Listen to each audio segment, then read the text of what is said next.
Violencia intrafamiliar desde el punto de vista ético y moral. Como ahora se está viviendo en la actualidad, la violencia la podemos encontrar en cualquier parte de nuestro país. Hablaremos sobre los puntos de vista de la ética sobre el tema, sobre la moral de las personas que agreden, ya que cualquier acción o tipo de agresión, ya sea verbal, física o psicológica, inclusive las amenazas, los maltratos y violencia sexual pueden causar daños irreversibles para las afectadas, teniendo como consecuencias traumas de las experiencias tenidas.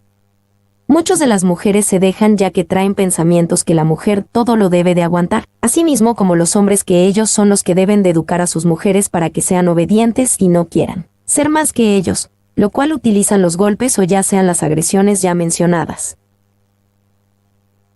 En nuestro país no existe pensamientos en contra del machismo y eso ha sido uno de los mayores problemas, que han causado muchas muertes de mujeres y algunas de ellas embarazadas. Nos enfocaremos en la prevención de muertes de violencia o mujeres violentadas a poder superar el tipo de trauma o maltrato obtenido de su experiencia o ya que estén viviendo a sí mismo poniendo una denuncia ante el Ministerio Público y poder trabajar con ellas a base de talleres de ocupación, de manualidades, de cocina y entre muchos más. Introducción. Tolerancia cero ante los maltratos hacia las mujeres. Siempre, en todas las ocasiones nos podemos dar cuenta cuando tu novio, marido o compañero te golpea, te insulta, te amenaza, te hace sentir humillada, estúpida o inútil, entonces eres una muchacha era maltratada. Si no te deja trabajar o estudiar, si te quita el dinero que ganas o no te da lo que precisas para las necesidades básicas de la familia, si te controla o acosa y decide por ti, eres una mujer maltratada. Si te impide ver a tu familia o tener contacto con tus amigos, vecinos, etc., también eres una mujer maltratada. El valor de un hombre no se mide por su fuerza, sino por la capacidad que tiene para el cuidado de la vida. El patriarcado inventa perfiles para esconder su propia violencia. Con el silencio nos hacemos cómplices de la violencia. Los malos tratos vistos desde fuera son atroces, pero vistos desde dentro son devastadores.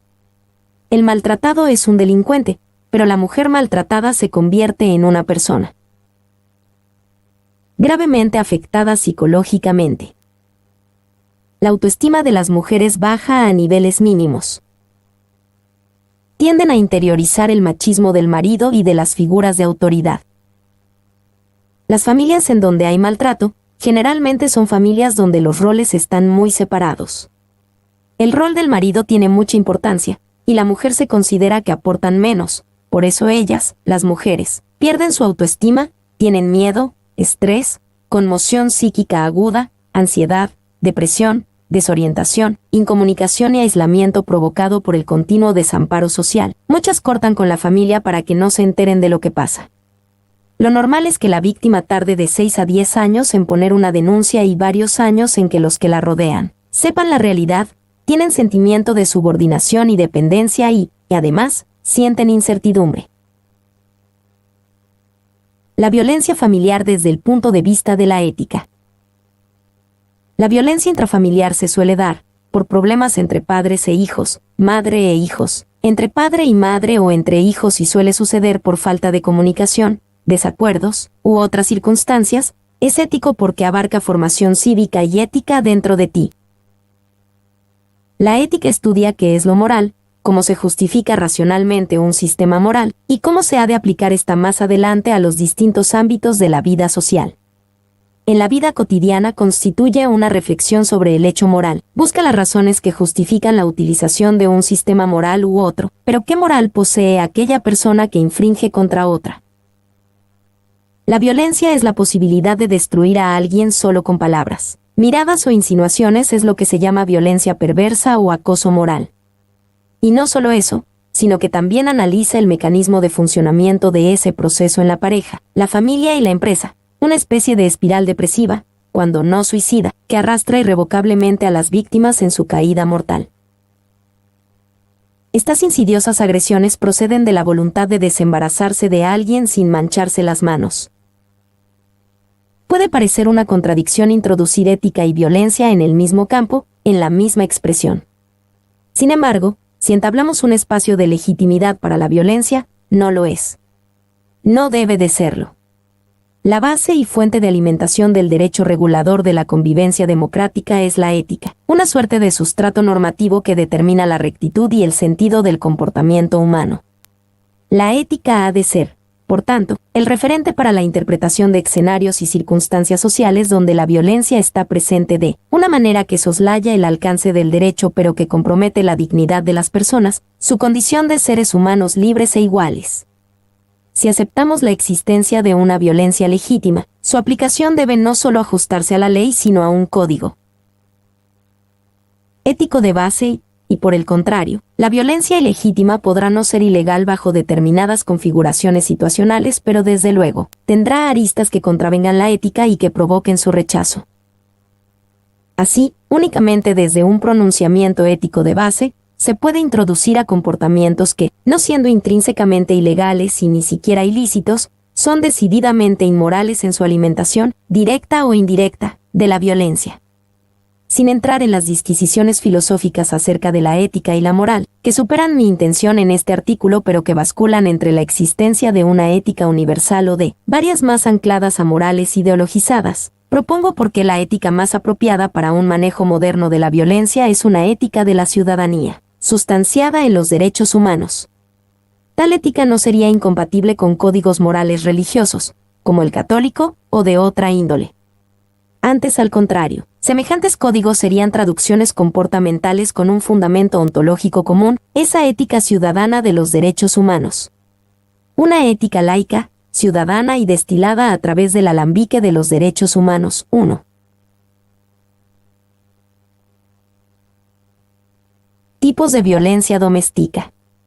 Aislamiento, abuso sexual, violación física, amenazas, intimidación, esclavitud, abuso económico, emocional. 2. 1. Ciclo de violencia en la pareja. El maltrato, la agresión en las relaciones de pareja, una realidad complicada. Algunas personas dicen que a las mujeres les gusta que les peguen e incluso la mayoría de los policías ni quieren meterse porque dicen que ellas mismas los defienden cuando ellos intervienen. En realidad las mujeres toleran la violencia, a veces es el dinero o las casas en donde vivimos. Nos dejamos llevar por el sufrimiento e influencia religiosa, por el medio del que dirán por las mujeres salas, son, mal por las amenazas de represalias. 2. Violencia de género. Manifestaciones de la violencia de género.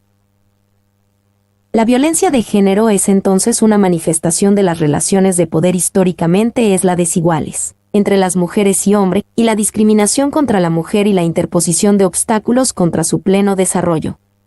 La mujer violentada crea mecanismo de defensa entre la violencia. Uno de ellos es aparentar para ella misma que no le sucede nada, teniendo que ponerse una máscara y con ella presentarse al mundo. Otros mecanismos de defensa son ir perdiendo la sensibilidad ante una situación que le provoque dolor y crear sentimiento de vergüenza y culpa ante las reacciones de enjuiciamiento y crítica, las cuales pueden ser las siguientes.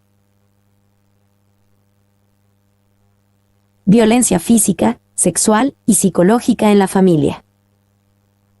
En esta definición se puede incluir jalones, empujones, mutilación de genitales, insultos, humillaciones, abuso sexual y la violencia relacionada con la explotación.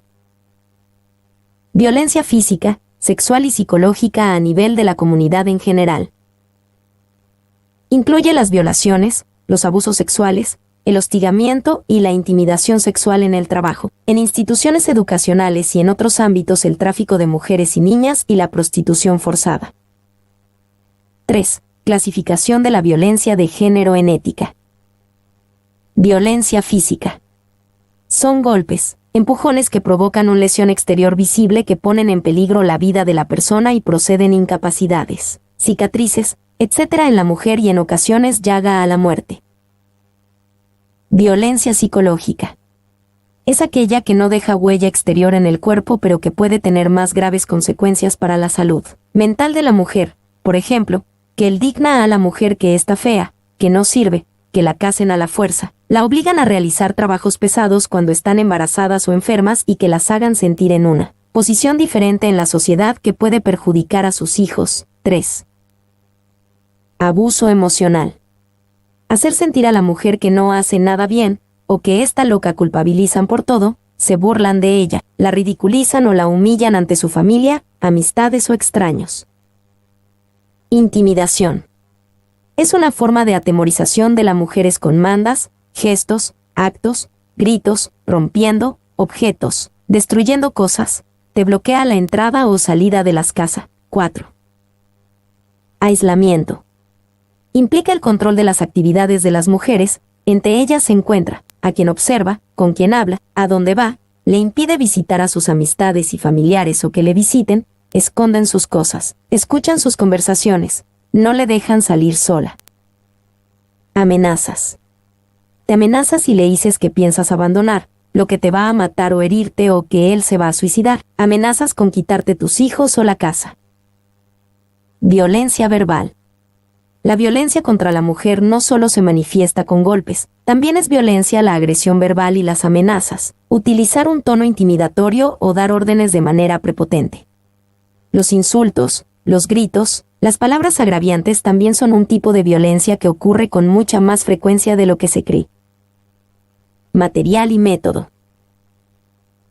La metodología que seleccione es el método cualitativo-cuantitativo, ya que la primera etapa de dicha investigación se planteó en nuestros domicilios, particular la segunda etapa se llevará a cabo en los barrios cercanos de Comitán, Chiapas. Es una estrategia apropiada ya que una de sus mayores fortalezas es que permite una mejor comprensión de las dimensiones objetivas y simbólicas del comportamiento humano. Es una fuente para obtener ricas descripciones y explicaciones sobre los procesos en contextos locales, narradas en las propias palabras de los actores sociales, permite entender los fenómenos sociales desde la propia perspectiva del actor. El método que utilizamos fueron cuantitativos y bioética ya que nos ayudaron a llegar a nuestros resultados, asimismo como uno de ellos fueron lo económico para el propósito de esta investigación, se dispondrá con 300 pesos para el empastado, las hojas impresas a color, pasajes, copias. Ya que utilizaremos será como encuesta y transporte. Ya que el estudio que vamos a utilizar será explicativo y descriptivo, ya que sabremos los motivos y causas que invaden, del cual se presenta este fenómeno. 4. Hipótesis. Si consideramos que las relaciones de noviazgo se verán influenciado por el contexto familiar de cada una de las partes, que a lo largo de la relación se observarán violencia en el noviazgo, repitiendo así el mismo patrón. Entonces los jóvenes que son violentos tuvieron un modelo a seguir desde pequeños, y se naturalizan y creen que de esa manera se ama, causando en las mujeres daños emocionales, físicos y sexual e incluso hasta la muerte. Variables. Dependiente, la violencia en el noviazgo. Independiente, rechazo de la pareja, miedo a estar solo, soportar las humillaciones, golpes leves y fuertes. Interviniente, este es un problema muy normal para la sociedad, el cual es grave, ya que hay que atender a tiempo y erradicarlo para así evitar llegar a los golpes fuertes en la relación del noviazgo. Resultados. El instrumento que se utilizó este estudio consistió en un cuestionario de 10 preguntas, 4 preguntas cerrada S y 6 abiertas. Es importante señalar, antes de comenzar el presente análisis, que en el caso de las respuestas correspondientes a las preguntas número 6, 8, 9, 10 las justificaciones fueron expresadas por los jóvenes encuestados en diferentes proposiciones. Resultados de las previas encuestas fueron realizadas con la población de Comitán de Domínguez con los barrios cercanos de dicho municipio, teniendo los porcentajes de cada una de las preguntas, las cuales nosotros solamente tomaremos 2 de las cuales podemos identificar más fácilmente una agresión al punto de vista de la ética, las cuales son: NOM 2. ¿Los valores en tu casa son fundamentales? La base de cualquier convivencia social está fundamentada en valores positivos para con uno mismo, así como para con los demás. Por ello se necesitaba determinar si en las familias de los jóvenes daban prioridad a este rubro. Los valores son fundamentales en el desarrollo de una persona, y base importante en la mayoría de las familias, como puede observarse en el cuadro 5 y gráfica 2, siendo el 80% de los encuestados quienes afirman tienen valores establecidos dentro de su núcleo familiar para una mejor calidad de vida. Sin embargo, cabe aclarar que no depende si viven con ambos padres para que exista la buena enseñanza de padres a hijos, pero sí es una convivencia necesaria e importante, que posibilita el crecimiento personal de manera gradual en cada integrante. El 20% del resto de los jóvenes en su totalidad se encuentran viviendo con una sola figura, paterna o materna. Esto indica que cuando en el hogar existen ambos padres, el adolescente tiene educación más íntegra y complementada. Pero esto no es indicativo de que los jóvenes respeten estas enseñanzas, pues las familias han ido cambiando a lo largo de la historia porque son dinámicas y responden a las necesidades del entorno, tomando en cuenta que cual sea la estructura familiar se enfrentan problemas, situaciones que ponen en riesgo la integridad del grupo familiar, siendo la fuerza de los lazos afectivos, la capacidad de comunicación y de amor para mantener la unidad en la corresponsabilidad asumida por los miembros de la familia y en la solidez de los valores comunes en la familia. Los valores inculcados desde la niñez en casa son fundamentales para el bienestar de los jóvenes y la sociedad, siendo los padres los principales portadores de los jóvenes y la sociedad, siendo los padres los principales portadores de dicho aprendizaje. Depende en gran medida si viven con ambos padres o no, pues la enseñanza es más fuerte. Sin embargo, el estar con uno solo de los padres no indica la falta de enseñanza de estos valores. No. 6. ¿Has experimentado algún tipo de violencia y cuál? Esta pregunta era importante, para determinar si los jóvenes han vivido algún tipo de violencia o únicamente saben de ella por teoría. La violencia al interior de las familias es uno de los problemas que con más frecuencia rompen el equilibrio y la armonía que debe existir en ellas. Lo natural es que la familia sea el lugar más seguro para las personas, pero desafortunadamente no siempre es así. Existen muchos casos en los cuales los padres, tíos, abuelos y otros familiares producen a algunos de sus miembros daño físico y moral. Estas conductas son parte de la llamada violencia intrafamiliar, que puede ser física, psicológica o sexual, como puede observarse en la gráfica, donde se expresa claramente que los entrevistados, el 35%, han presenciado algún tipo de violencia dentro de su seno familiar, expresándose así en su conducta, siendo este parte de una vida cotidiana. ¿Cuál has experimentado? Esta pregunta es básica, pues es importante determinar si los jóvenes consideran un grito, un pellizco, como violencia, o si necesitan llegar a los golpes para aceptarla. La violencia es un asunto complejo, en el cual las familias no distinguen condiciones sociales, económicas y culturales, pues este no es un problema relacionado a la pobreza, siendo la psicológica la que más experimenten los jóvenes, puesto que el mal uso de las palabras son consideradas como no violencia, siendo tan comunes en casa. La física sí es considerada como un acto de violencia. Finalmente, la sexual, que aunque son pocos estos actos, en su mayoría no son denunciados por pena o miedo. Conclusión. Uno de los factores que más lesiona la formación de valores y que imposibilita la convivencia armoniosa es la violencia y la discriminación dentro del mismo seno familiar, dando como resultado en los jóvenes relaciones de noviazgo con violencia, desigualdad. Todas las personas tienen dignidad. Sin embargo, en ocasiones, puede ser lesionada por otras, originando así una persona falta de valores. Siendo así, el 60% entrevistados viven como ambos padres, el otro 40% vive con el padre o la madre respectivamente. El 80% de los entrevistados afirma que en su hogar los valores son fundamentales para el desarrollo óptimo, así como para la convivencia con sus integrantes, siendo el 20% jóvenes que no les fue inculcado ningún tipo de valores que haga referencia a que esos jóvenes serán buenos ciudadanos, padres, etc. También dimos a conocer a cada una de los tipos de agresiones que pueden llegar a recibir, los traumas, como también las diferentes denuncias que puedan hacer en su debido momento.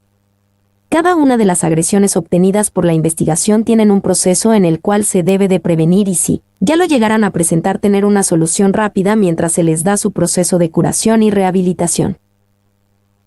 Buscamos el cómo prevenir las manifestaciones que pueda presentar las conductas en el transcurso de la vida, no así conozcamos cómo enfrentarla y entienda el cómo superarla. Cada uno de los autores busca soluciones de maneras rápidas y sin dañar las personas que padecen dicho trastorno. Sufren por las dificultades de adaptaciones que les genera este problema. Las ideas obsesivas y actos compulsivos limitan su vida. Algunas de estas personas pueden ser discriminadas en la sociedad. Es importante tener un ambiente en paz, de entendimiento, comprensión y apoyo en el núcleo familiar, social y laboral, así mismo como personal. ya que esto debido que se presenta en ese momento y no los síntomas que pueden surgir o que pueden estar disfrazados. Mi nombre es Demim. Soy tu asistente personal. Mi sitio en internet es demim.es.tl.